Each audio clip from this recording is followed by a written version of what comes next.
Every time you hear a reggae beat, a heavy bass line, or a soulful Jamaican melody, you are listening to a ghost.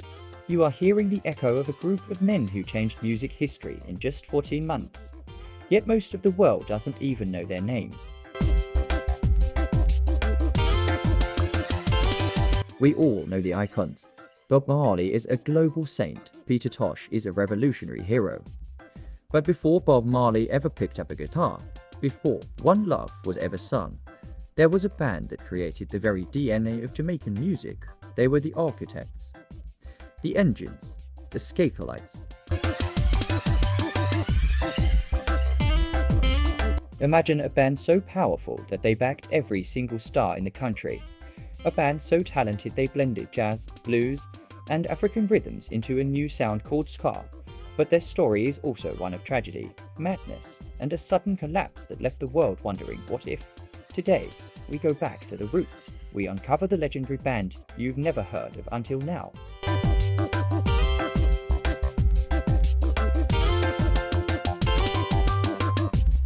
To understand the Skatalites, you have to understand Jamaica in the late 1950s. The island was on the brink of independence from Britain. There was an electric energy in the air. People wanted a sound that was theirs, not American jazz, not British pop, something Jamaican. Enter a group of session musicians. These weren't amateurs.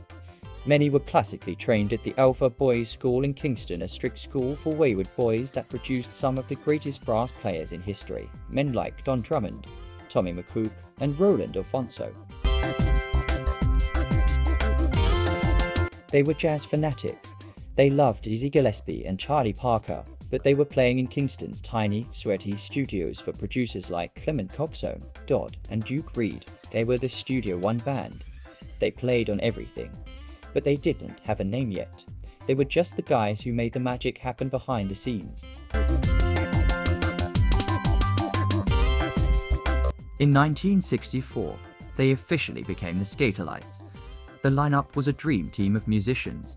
It was like putting Miles Davis, James Brown's horn section, and a Caribbean drum line in one room. They only stayed together in their original form for 14 months, but in those 14 months, they recorded thousands of tracks. Let that sink in. Thousands. They worked like a factory. They would record 10 to 20 songs in a single day.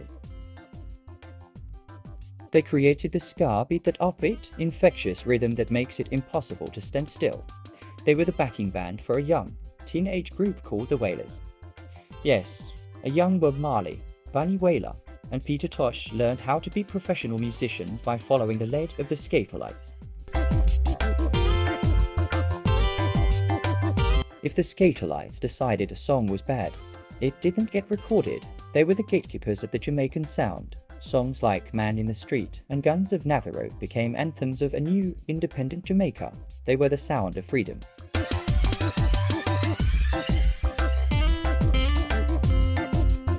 But behind the upbeat music, there was a dark cloud. Every legendary band has a tortured genius, and for the Skatalites, it was Don Drummond. Drummond was the band's trombonist and primary composer. Many critics considered him one of the top 5 trombonists in the world. But Don suffered from severe mental illness. He was quiet, brooding, and often lived in his own world. He was a musical god, but a deeply troubled man. On New Year's Day, 1965, the tragedy that would end the band struck. Don Drummond killed his longtime girlfriend, Anita Margarita Marfoud, a famous dancer and the rumba queen of Jamaica. The country was in shock. Drummond was ruled criminally insane and sent to an asylum, where he died 4 years later. The heart of the band was broken. Without their lead composer and the spirit of Drummond, the tension between the other members, specifically Tommy McCook and Roland Alfonso, exploded. In August 1965, just over a year after they started, the greatest band in Jamaican history broke up. The band was gone, but their shadow was massive when ska slowed down to become rocksteady, and eventually reggae. The foundation was still what the Skatalites had built.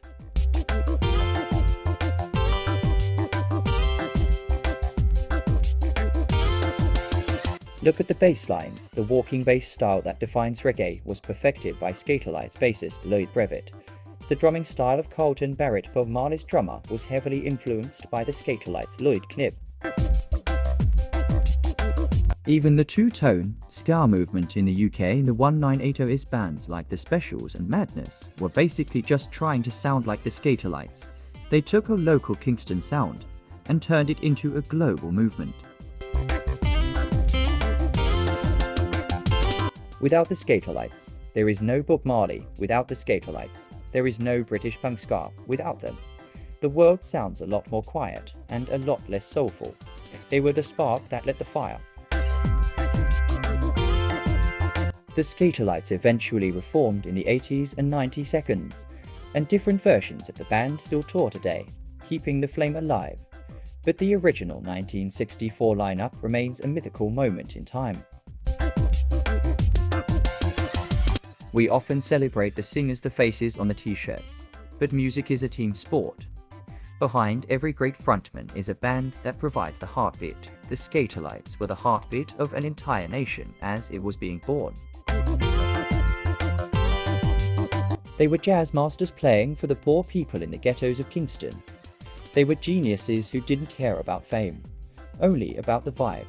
They survived tragedy, political unrest, and poverty to give us a rhythm that still makes the world dance 60 years later.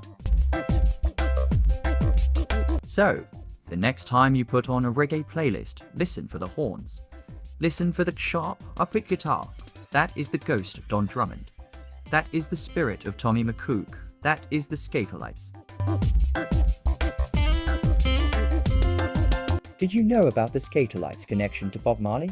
And who do you think is the greatest instrumental band of all time? Let us know in the comments. Don't forget to like this video and subscribe to help us keep the history of music alive. One love.